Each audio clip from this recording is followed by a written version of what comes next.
There's a common misconception with the GPU scarcity problem, which is everyone thinks just we need more GPUs. I need more bullets. That is pretty far from the truth. We're the only ones in DePIN or in crypto that are able to do that today. There's no point in buying a ton of bullets if you don't have soldiers that know how to shoot or you don't have the right guns to use them. Most Web3 companies don't want to show their revenue because if they did, everyone would realize that this project is grossly overvalued. All these enterprise-grade compute providers, they work on very, very long-standing contracts. There's difficulty. Different regions get different contracts at different times. And so if you have a single aggregation layer, it makes it a lot cleaner and a lot simpler.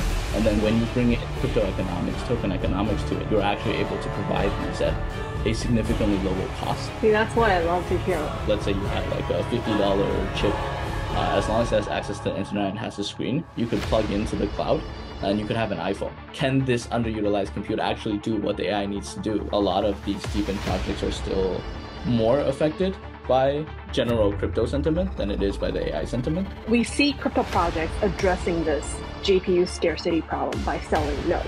It allows users to provide their own GPU compute power for these AI, gaming, movie companies to use. Company would need GPU that are operational 24/7. So when the GPUs are controlled by retail users, isn't it difficult to prevent issues like power cuts or shortages? That is one of the reasons why Aethir is probably the only DePIN project that can truly actually service these enterprise-grade customers. Every single DePIN project today does something very, very unique. Obviously, within DePIN, we're all competing for mindshare and we're all competing for user recognition. But what we do at a business level is very, very different. IO.net acts as a very high-level orchestration layer. Render is very much so for consumer compute to plug in and do render jobs. You have projects like Grass, which is using essentially your computer's bandwidth. And for us, we're really, really focused on this enterprise-grade gaming and AI use cases. Very few companies in the world that can actually provide cloud gaming to hundreds of millions of users at the same time. In Web2 or Web3, there's maybe a total of 10 to 20 companies that can do it. In Web3, there's definitely only one. It's hard for any crypto company to say that they have guaranteed buying or guaranteed demand for the utility of the token. So when I hear your revenue, I'm like, wow, that sounds like a lot. But how does that number compare to other DePIN projects? It's not going to sound great when I say it, but we have more monthly revenue than the lifetime revenue of all other DePIN projects combined. NVIDIA 在过去这一年上涨了175%，台积电在过去这一年上涨了75%，冲破1000块台币的大关哦。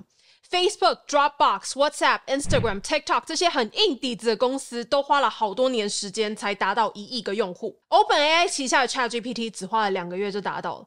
这一种疯狂的成长背后需要很大的这个计算能力跟 GPU。那我们通常讲到算力，我们直觉就会想到这些传统的公司。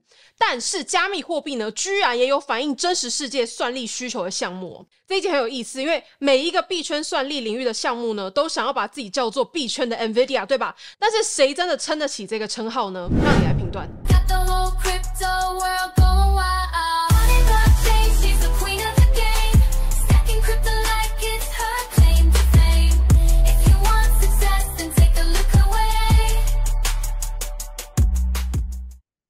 Well, hi, Dayton. Hey, Bonnie.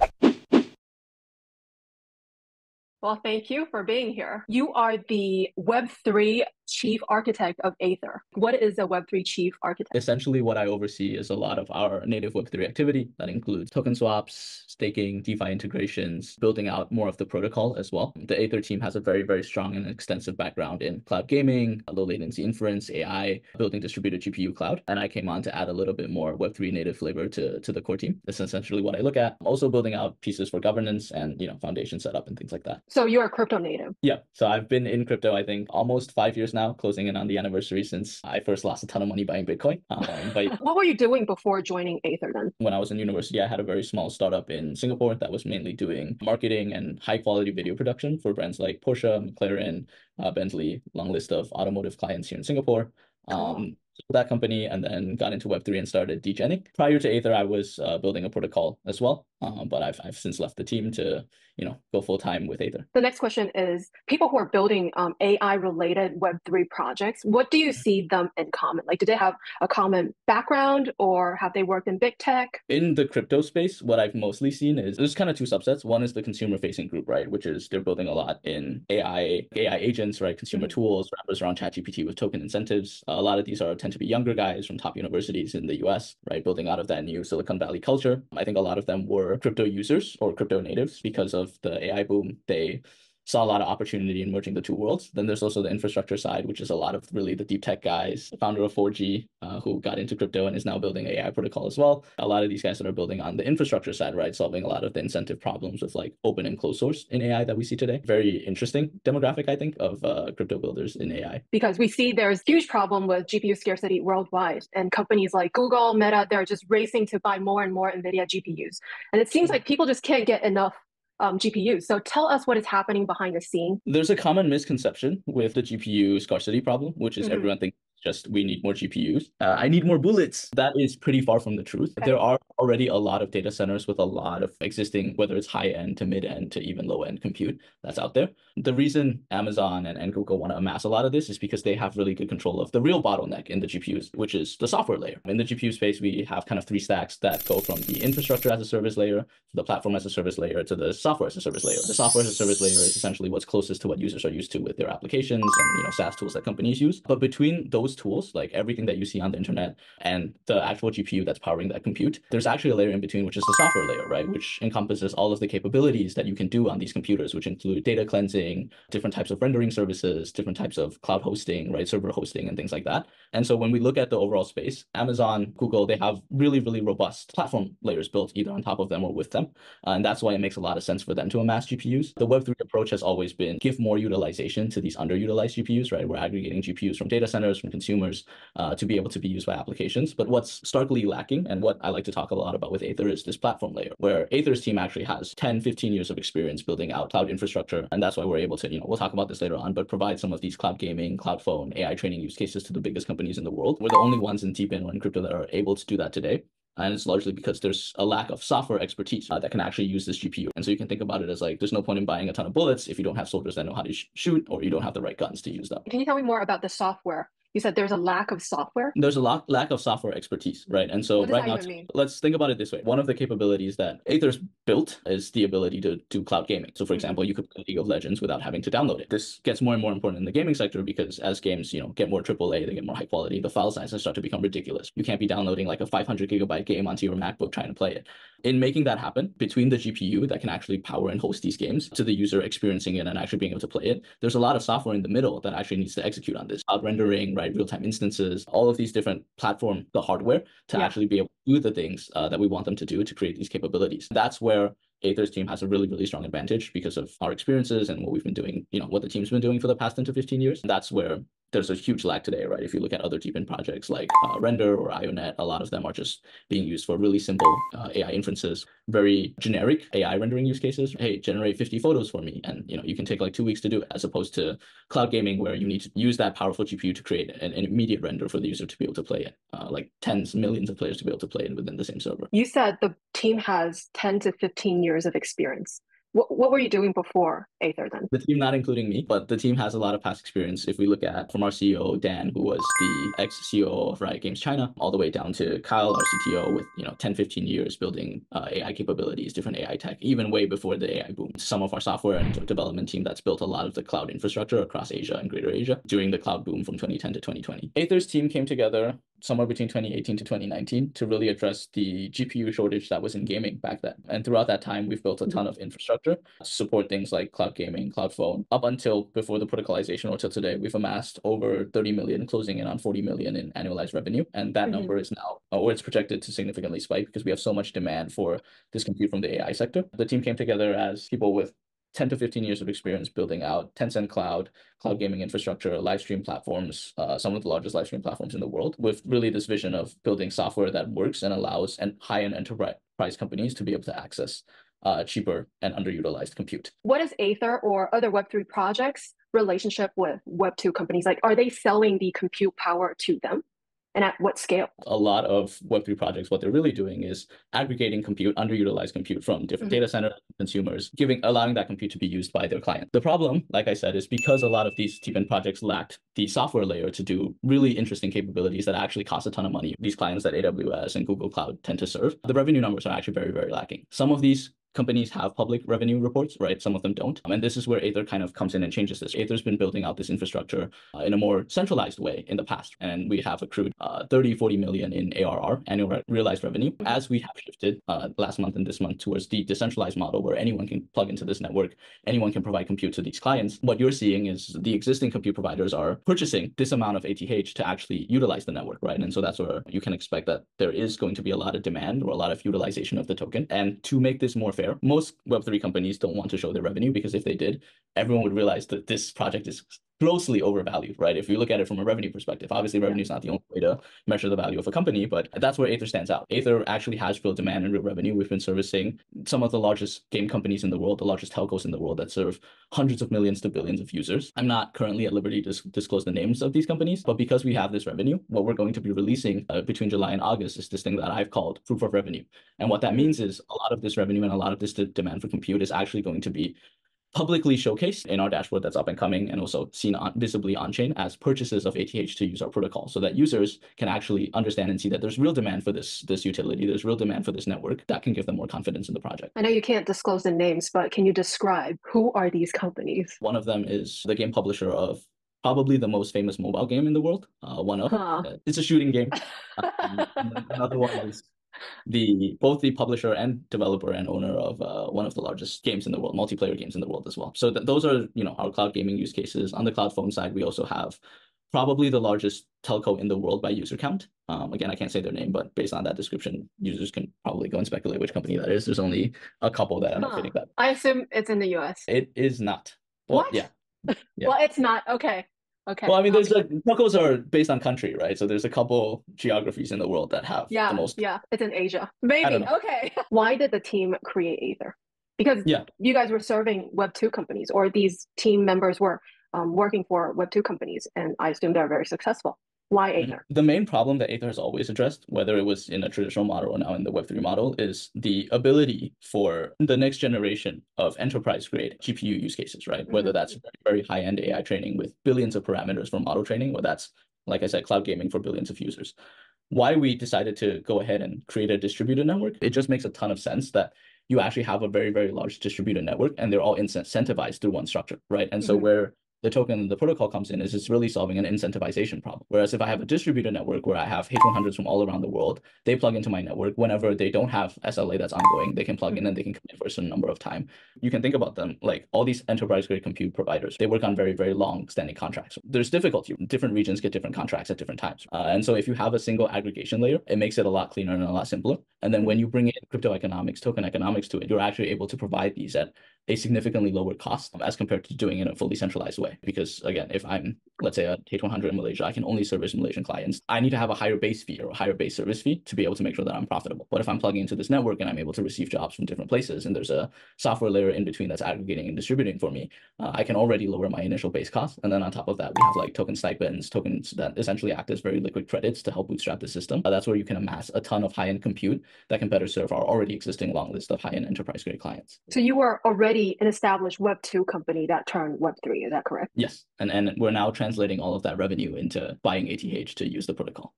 Well, that's so interesting. And you already have like an established customer base in Web2, right? Yeah, exactly. Can you tell us more about your customers? Like when you switch from Web2 to Web3, does that change your customer base? Not at all. So what we've done to make this possible is we've created this thing that the team likes to call a Web2 service layer.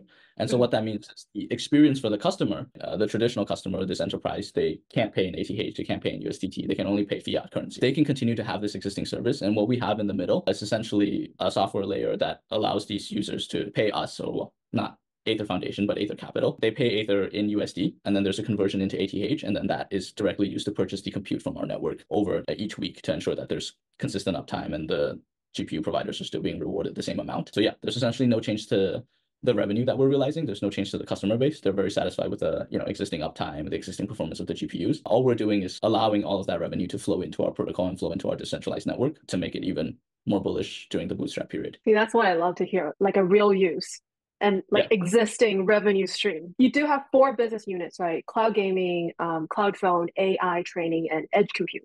What are the differences? So cloud gaming, like I mentioned, is imagine you can play any game without needing to download it, right? Because the game is hosted on a server. Right now, there's 2 major use cases. One is AAA games that are extremely big in file size to allow users to experience it before download. The second is with even smaller to medium games, there's actually a huge barrier of user acquisition when you're trying to convince the user to sign up and download the game. And so what we do for these companies is, hey, here's a link. It allows you to play a 15-minute demo of the game. It automatically creates an account for you. If you play the game and you like it, you have way more incentive to then download the game and sign up, right? And so we work with a lot of these smaller to medium gaming companies to offer this. It's very cheap if you're only allowing the user to play for, let's say, 10, 15 minutes of a demo, and it significantly lowers the barrier of entry for the user to have the first gaming experience. With Cloudphone is actually very, very interesting. What it is essentially hosting the entire hardware capability of your phone on a cloud.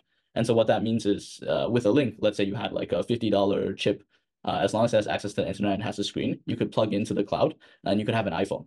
Right, you could be using an iPhone, it could have the same capabilities as an iPhone, or even the highest end mobile phone out there, just through that cloud instance. And so we see a huge demand for this in Asia right now, right? Because a lot of users there, maybe they don't want to spend $1,000 on an iPhone, but what they can do is buy a $200 phone and then pay $10 a month for a subscription service that essentially creates these Cloudphone instances for them and allows them to have the experience of using an iPhone without needing to buy an iPhone. AI training is something that everyone is familiar with. Where we're special compared to other DePIN projects is, like I mentioned, because we have by far the most number of high-end GPUs, right? We have over 4,000 H100s. All the H100s, probably 100x of all the H100s in the rest of DePIN or crypto combined, apart from IO, which has 1,000 H100s listed on their platform, but those are all our H100s as well. And so when you have this critical mass of high-end compute, what you're essentially able to do is provide close to centralized level services for AI training, right? And so we have companies running 750 million parameter models that are being trained on our cloud infrastructure, which is really awesome.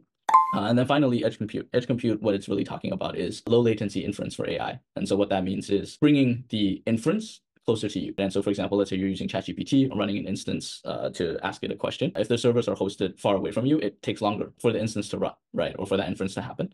And so having these edge computing devices distributed around the world allows the inference to happen closer to the user, meaning it can happen a lot faster. With text generation, it's not a big problem. But then when you go to video generation, AI agents, right, we see a huge demand for companies or networks with edge compute capabilities. And so that's why our first partner, Aethir Edge, they've built these devices in partnership with Qualcomm that has this chip that allows for over 100 different models or types of inferences to be run on it. And we're using that to service our existing clients. That just triggered 3 questions. The first is on Cloudphone. I did not know that was happening in Asia. Can you tell me more about Cloudphone? So people buy like a cheaper version and then they plug it into their computer? So they're not plugging it into their computer. How we've been doing it so far is directly in partnership with the telco. So remember I mentioned we have partnerships with the largest telco in the world by user base. And the service they offer is essentially this. You can buy any phone you want from the telco, right? Buy a SIM card. When you connect to that telco's internet service, there's an option that's on top of your subscription. Let's say you're paying like $15 a month for your phone bill. You pay an additional $10. And what that telco does is it allows you to plug into this cloud where it's hosting the rest of the phone software for you. What it is like you would download an app and then it creates a new instance on your chip that allows you to use like a second phone that's in your phone. I see. Yeah. Moving that to the cloud. And so what that means is you can have your mobile phone today, whatever it is, and you can plug it into you pay this $10 subscription, it plugs into the telco's network, and that cloud infrastructure basically gives your phone way more capability. So again, like for example, you can have an iPhone running on a $200 phone. The phone that you have is not an iPhone, right? The hardware isn't an iPhone, but it has the capabilities of an iPhone. That's the software level is hosted on the cloud for you. So it'll look like an iOS system. Yeah, exactly. And it could do all the things that an iOS system can do. Traditionally, like your $200 phone wouldn't be able to do. Why would Apple allow that? Yeah, so that's a different question entirely. What we're mostly using it for right now is essentially like very specific services that allow you to, for example, with a single phone, right? You could spin up like 5 different accounts, right? Let's say you wanted to have 5 different accounts that act as 5 different personas, right? Or you wanted to have separate instances for, let's say, your WeChat, your Alipay, right? You have one instance that's mainly for your bank account, and then one instance that's mainly for gaming, for example, right?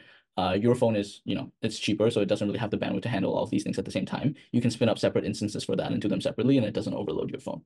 Oh, okay. That makes a lot more sense. We see crypto projects addressing this GPU scarcity problem by selling nodes, right? So basically allows users to provide their own GPU compute power for these AI gaming movie companies to use. And from these companies' perspective, though, they want reliable supply. So for example, an AI startup or a gaming company would need GPU that are operational 24/7. But my question is, when the GPUs are controlled by retail users, isn't it difficult to prevent issues like power cuts or shortages? That is one of the reasons why Aethir is probably the only DePIN project that can truly actually service these enterprise-grade customers. Let's say you're using my MacBook, right, to render these 50 images. Rendering images is okay if you have no timeline for it, right? Let's say I'm okay with these 50 images being rendered in 2 weeks. You don't care if I'm using my laptop to play Teamfight Tactics or watch Netflix half the time. Yeah. But in the true Web2 enterprises, if you're servicing, like I said, these billions of users for cloud gaming or for, cloud phone instances, network uptime is really, really important, right? And in the Web2 traditional GPU world, we have these things called SLAs, which basically mean as a compute provider, I guarantee you a certain like 99% uptime or 95% uptime. And I guarantee you that there's commitment of the bandwidth, right, of this machine to be working on yours. And that's why Aethir is currently allowing or onboarding compute providers based on a whitelist segmentation, right, or through a whitelist function. We do allow and we will allow, any and every user to be able to come in and contribute to the network, but the types of jobs you might receive or you might be eligible for are very different. If you're a consumer that, again, is like plugging in your MacBook to the network, you will still be eligible for these smaller jobs and, smaller projects or smaller compute jobs if the user doesn't have a really high SLA or have a really big demand for uptime. But for the large enterprises that we're serving, right, if a compute provider wants to come in, they want to provide 100 H100s, right, like tens, hundreds of $1 million of compute, then there is a requirement within the network that they guarantee the uptime. Otherwise, they'll get slashed, and then we'll pick another compute provider or another, really high-end enterprise-grade GPU to do the job for them. If I have a MacBook, for example, what type of job can my GPU do? Some level of AI inference, right? So for example, running an instance of ChatGPT to some level of rendering. If you're talking about game rendering, you could probably host a game for like 5 to 10 players. They do run in the background, but they're used when you're using the laptop, right? So when a lot of these DePIN projects talk about underutilized GPU, what they're really talking about is, okay, you're having lunch or you're sleeping, right? Your computer is on, you're not doing anything. Your GPU is not being used. It's in the background. The second question is on IO.net. You said 100 of their GPUs are yours. IO.net right now, I think they have about 1,500 H100s on their system. 1,000 of them are ours. 1,000. Okay. Yeah. Why are you sharing your GPUs with IO.net? So it sounds like you guys are not competitors. You guys are more like partners then. What you can think about Aethir's focus as is really serving these enterprise clients, right? High-end enterprise grade gaming AI use cases. And to do that, we need to have compute providers that have robust stock, right? You can think about a robust like bandwidth of these H100 machines, right? But it doesn't mean these H100 machines are always in use. And so whereas IO is really a compute orchestration layer, right? And so what we're doing is we're listing these devices on IONet. And so if you're a compute provider and you wanted to gain access to a H100, you could gain access to our H100s right from our network directly through IONet's interface. If these H100s are being taken up and being used for other purposes, then you wouldn't be able to rent them on IONet server anymore. Yeah, so you can think of it as like we have a bunch of seats on airplanes and we don't really care if it's being bought from trip.com or it's bought from like Klook or it's being bought from Expedia. It's just another place where we can list these devices. Now, here's a question. How would you describe Aethir to, let's say, your grandparents? That's something I think about every day. Imagine right now, there's a huge demand for GPUs. All the people with these really high-end GPUs, they can come in, they can plug in, they can provide compute to these gaming companies, these telco companies, these AI companies at very, very high guarantees at enterprise grade that needs to fit their needs. And we do it because we have really, really advanced software. So who do you think your competitors are? Honestly, the way I see DePIN today is that it's almost too early for there to be a competitive scene. Every single DePIN project today does something very, very unique. Obviously, within DePIN, we're all competing for mindshare and we're all competing for user recognition. But what we do at a business level is very, very different. IONet acts as a very high-level orchestration layer. Render is very much so for consumer compute to plug in and do render jobs. You have projects like Grass, which is or using essentially your computer's bandwidth. And for us, we're really, really focused on this enterprise-grade gaming and AI use cases. And so in the business model, there's virtually no competition in the Web3 space. But again, all of us are DePIN projects. When retail looks for which DePIN project to bet on, they're looking at all of us equally. So that's usually how I think about the problem. So if users look at you equally, then what sets you apart? I think what really sets us apart is the fact that we're able to generate and accrue real revenue. One, because of the actually massive amount of high-end enterprise-grade compute and compute machines we have. And then two is, again, the actual software layer that we built that's able to enable these use cases. Very few companies in the world that can actually provide cloud gaming to hundreds of millions of users at the same time. In Web2 or Web3, I think there's maybe a total of 10 to 20 companies that can do it. In Web3, there's definitely only one, and it's Aethir. Because we have these software capabilities and this huge amount of high-end compute, that means we're actually able to service real enterprise clients. That means we actually have real contracts, right? We have projected, almost 250 million ARR in the next work year. And based on our protocol design, in order for this ARR to be converted to compute, it first has to be converted to ATH.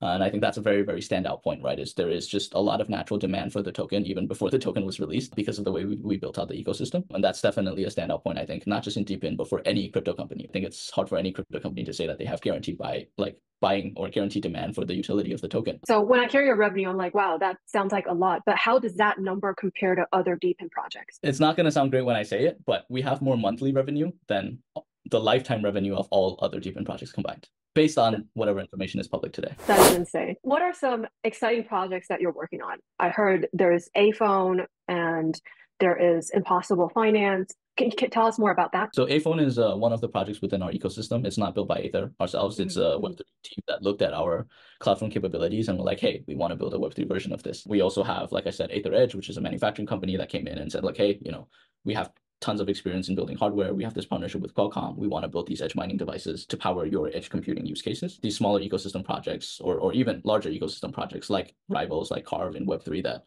are building in gaming and AI that are plugging in and directly using our compute. And so that's what our ecosystem looks like. With Impossible Finance, we have a very, very close relationship with them. We're working with them to incubate more projects, and I'm actively overseeing that as I build out the Aethir Grants program, the Aethir Eco Fund, to be able to better support projects that want to build on top of our compute and build on top of our ecosystem. And on top of that, we also have a ton more partnerships on the more DeFi native side. We just announced one with Sofon, where users can stake ATH, and then they can go and restake it with Sofon to be able to get more rewards on more tokens. And a lot of our partners that do use our compute, they actually do end up providing additional tokens, somewhere between 0.5 to 2% of their FDV, to actually rewarding our users, whether that's the checker node holders or that's the stakers that are securing the network for us. That's essentially all that we're cooking. There's a lot. To summarize it, what's up and coming really is more partnerships, more clients, more revenue, and also more DeFi native use cases. And finally, governance, which I'm hoping to launch in about 2 to 3 months. Exciting. Any more alphas you can share with us for the viewers today? We're going to be releasing publicly a lot more on information about the partnership with IO.net. Pre-TGG both announced a $50 million token swap, and that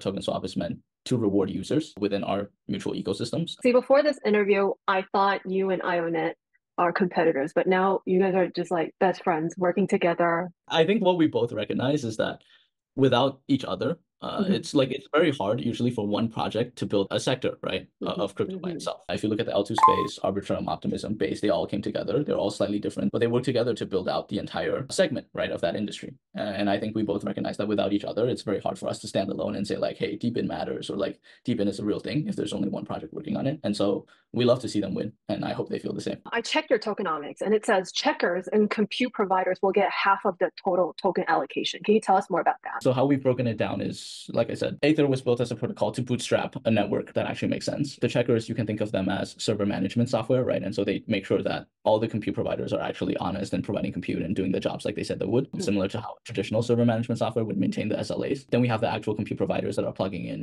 their H100s, high-end GPUs, T4s, M4s into our network and doing the compute jobs. And then we have edge compute with Aethir Edge recently to start releasing these devices to the public, where users can essentially run these machines at home and support these AI inference use cases. If I'm interested now, how can I participate? Because the Aethir licenses are not transferable for the first year, the best way for someone that's new to the Aethir ecosystem to participate is, one, either by getting yourself an Aethir Edge device, or two, participating in our staking pools. So we have 2 staking pools, Aethir Gaming as well as Aethir AI. They all have native ATH rewards for staking your tokens, but you also get additional tokens from our partners depending on which pool you staked in. So if you staked in the gaming pool, gaming projects that use our compute would then add tokens to the submission pool. If you stake into the AI pool, then AI projects that use our compute or partner with us would then add tokens to this pool instead. What is a stake token for? So what the stake token really is, allowing for better crypto economic security of the network. It's not validator staking or proof of stake like Ethereum is, because we're not an L1 blockchain. What staking does is it essentially secures the network from an economic standpoint. For the compute providers and also the edge devices, they also stake. This is, they stake a certain amount so that if they're acting maliciously or trying to manipulate the rewards, then there's a locked pool of tokens there to punish them. For users that aren't compute providers or don't have an edge device, the staking is essentially a way to show commitment and belief to the long-term revenue and also the long-term build of Aethir. Now we want to talk about DePIN, because DePIN, this term was created by Mazzari in late 2022, so pretty late. And this term started gaining attention only late last year. I remember when it first came out, many people questioned this narrative because this concept has been around for a while. If it's been around for a while, why has it only become popular now? Like, what has changed? We always talk about Render as like the first DePIN, right? And it's really interesting because they came out and did this before DePIN was a thing. They were like, hey, why don't we just use crypto to incentivize underutilized GPUs to do compute jobs, right? The problem of compute being underutilized has existed for a really, really long time. I think the shifting point is definitely in AI. In the past, there wasn't really a GPU shortage, so no one really cared if there was a ton of underutilized compute. But now with the boom of AI, there's huge demand for compute. And when you do have a GPU shortage, right, it's like when you run out of money, suddenly you remember you have coins like that you left around the house. Very similar concept. But for the entire kind of AI and tech industry, it's what they're starting to realize. And that's why there's more and more emphasis on, hey, DePIN makes sense. But again, I think there's still a very, very big gap here where you see a huge demand for compute, but for the underutilized compute or for spare compute to actually be able to be used for what the demand needs, there's a huge gap in the software layer between, the platform as a service and the software as a service layers. Some of the so-called AI coins or AI products may not actually be AI, but just simply an AI meme coin. What are some problems you see in the AI and DePIN sector in Web3 right now? But the biggest problem is like between AI and DePIN, the story makes a lot of sense. Again, AI needs a ton of compute. There's a ton of underutilized compute. Why don't we just bootstrap it using crypto or using a token, and then we can bridge that gap? But again, the real gap there is, can this underutilized compute actually do what the AI needs to do and in time? Or whether it can actually train that, really, really large model, or it can really render those pictures. The compute that's being provided needs to have the right amount of uptime, the right amount of server management, the right type of server management software, and the right software in between to actually have it do the right work. And so that's kind of where the gap is today. And I think if users are really looking at which projects to believe in, the numbers actually show very obviously from revenue. So two things. One is revenue, and then two is utilization rate. There are DePIN projects that have millions of underutilized compute plugged into them, but even after you plug into the network, it's still underutilized. And it's not underutilized because there's no demand for this type of compute. It's underutilized because there's a gap in the software layer. The AI companies, the startups, they want cheaper compute, but they can't use the ones that are being provided by a lot of DePIN projects because there's not enough uptime, there's not enough bandwidth, there's not enough management of these compute devices that are being plugged in. We're probably the only DePIN project in the space that's actually able to guarantee these things, whether it's for enterprises or for medium-sized startups. And that's why I talk about revenue, right? It shows in the revenue. We have this revenue because we're actually able to service this demand. Earlier, I think you touched on the software layer, why you guys are the only one that can achieve this, right? Can you elaborate more and tell us more about this gap you were talking about? Aethir actually has like over 100 engineers around the world working on this platform as a service layer, the compute that's provided by the compute providers and the applications that are actually using the compute. It is this way because each application has its own specific needs. A gaming company can say, hey, I need compute. What does it need the compute for, right? Is it running a single instance on the cloud for a game? Is it doing some AI generation within the game? Each of these instances require the compute to be utilized and used in a different way. And that's what the software in between does. It's telling the computer what it actually needs to do. And for this to be able to service large companies, Fortune 500s, enterprise-grade billion-dollar revenue companies, beyond bandwidth and uptime, the feature set actually needs to be very, very complete before they can use it. And so that's something that we're consistently scaling the team to be able to do and growing the team to better service more and more companies. We actually have hundreds of companies on our waitlist right now that say, hey, I want access to your compute, but I need it to come with this feature set. And so we're building out those feature sets more and more to onboard more revenue and more customers every day. So you have better engineers and better software layer than other people. We have a more experienced engineering team. And the thing is, we actually have this commitment to building it. I think there's a lot of DePIN projects that bootstrap the compute, they issue the tokens to the compute providers, and then they don't do the actual hard part, right, which is connecting the compute to the demand. The reason we want to have proof of revenue, the reason that we're showcasing all of this publicly is because we want to make this public statement, right, make this public commitment to the fact that we're actually here to build this thing after the token is launched and actually make sure that the demand is actually serviced by our compute providers. This is me asking you your personal opinion. So I want to know what your due diligence process looked like in case you want to invest in like a DePIN project. How do you spot a real winner? I think it's pretty similar to due diligence for any crypto project, right? It's looking into the background of the team and it's looking at over time. And I think especially for DePIN, this is true. It's, do they actually do what they say they do? Because again, bootstrapping compute is the easy part, right? Actually servicing the demand is the hard part. For them to actually find customers and then build the software so that these customers can use your compute is, the single defining factor of whether or not this project can or this company can actually exist 5 years from now. We talk on the channel that for this crypto bull run to happen, a few conditions must align. Bitcoin having QE environment, traditional finance funds getting into crypto, and new narrative. So speaking of new narrative, do you believe that DePIN is the new narrative we're waiting for? The one weakness that DePIN has from a narrative perspective is that it's hard for users to really interface with it. It's different from DeFi, it's different from NFTs. That has fueled our last bull runs, where users can come in and immediately do something. Where it gets really interesting, or where the DePIN narrative needs to really take off, is there needs to be projects that actually come out and say like an AI agent project that says, hey, we're built on top of this DePIN. You're using, you can interact with this AI agent or this AI assistant because of this DePIN, and it's much cheaper because of this DePIN. It's going to really fuel the narrative for DePIN. That's why I'm so excited about us announcing our Eco Grants program and our Eco Fund program, and working on it every day to make it go to market as soon as possible. A lot of experts are saying that one reason we're not seeing a crazy bull run so far is because traditional finance markets' attention is all on AI, like AI-related stocks. You see NVIDIA going up, TSMC has hit all-time high, and it's just attracting a lot of investors from institutional-wise and retail investors. Do you think this is true? I don't think that there is a shortage of demand for larger funds and TradFi companies to want to partake in crypto, but there is a compliance, right, or legislation barrier there. If compliance can move forward for crypto, I don't think there's any shortage of demand from TradFi companies to want exposure to our space. It's really down to a compliance issue. Experts are saying there might be a stock market downturn, right? And on the other hand, we are still waiting for this crypto bull market to really boom. Do you think DePIN price will follow this AI-related stock or crypto market? Because it's kind of in the middle. Not financial advice to anyone. What I think is it follows both. And we've seen it with Render throughout this cycle. Render is one of the better performing tokens throughout this like semi-bull market that we've had. And a lot of it is driven by the speculation around NVIDIA. I don't think that's going to change from a retail perspective. A lot of these DePIN projects are still more affected by general crypto sentiment than it is by the AI sentiment. Or well, the non-hardware related tech stocks they are still backed very, very strongly by something that's more real, which is revenue, right? Which is demand, as compared to what a lot of tech stocks are backed by, which is user count. It's purely speculation, right? There's very little real value that's driving a lot of this. And so it's significantly less sustainable. And that's why I will come back now and show Aether, not financial advice. But even in the deepest of bear markets, if there's a real demand, there's real revenue. And especially for us, because of the way the protocol is designed, this real revenue is directly, again, converted into buy pressure because the users need the ATH token to access the compute. That changes how resistant you are, or it changes the way that your token might play out in market conditions. Help me visualize how big this potential size of DePIN sector is going to be. If we look at our total addressable market and growth today, AI training, 7.1 billion, cloud gaming, 1.9 billion, cloud phone, 22 billion, edge compute, 2 billion. Based on growth projections in 5 years, the lower bound of just the market that our business unit addresses and not all of DePIN is 33 billion, and the upper bound is 76 billion. And that's in real actualized revenue, right? That's not taking into account the multiples that you see in the crypto market. It could potentially be massive. Again, not financial advice. Well, that was insightful.